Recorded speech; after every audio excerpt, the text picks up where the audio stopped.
I've often said that in Canada, when I see all these people's finances, they don't do good estate planning versus bad or bad versus good. They don't do any. There is no estate planning being done by the vast majority of Canadians.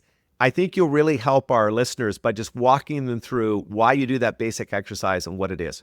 So it starts with having a crisp net worth statement that lists every account you have, and every account, like bank accounts, investment accounts, RSPs, TFSAs, you go down the whole list, properties, etc., cars. And then for each one, so you list the account, you list the balance.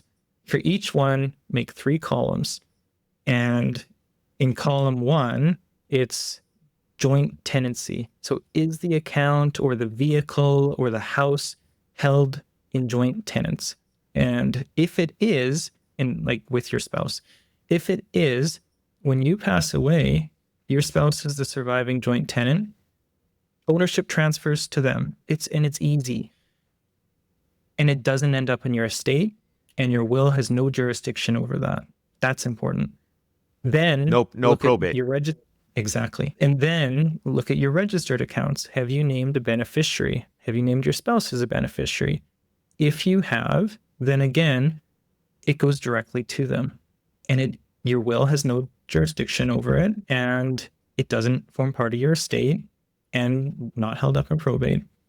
And then what's left after you've kind of identified those 2 areas is the stuff that you own on your own. So you're the only person on the account, or, the only person where a vehicle is registered. And that is what ends up in your estate. That's what your will has jurisdiction over. That's what's going to fall into probate. It's a really useful exercise because you see it line by line by line, how it works. And then once you see those things that are still ending up in the estate, you can start analyzing that and you say, is there any reason why this account couldn't be held in joint tenants, or this vehicle, when we go to renew the registration, why don't we both go in and get the second spouse added to the car? And getting the clarity around this is important because I think a lot of people, they draft a will and they just kind of assume that everything's going to fall into it. But if you hold most things jointly or have named beneficiaries on accounts, the will on the first spouse to pass, it might not do a whole lot. Agreed. Often it doesn't.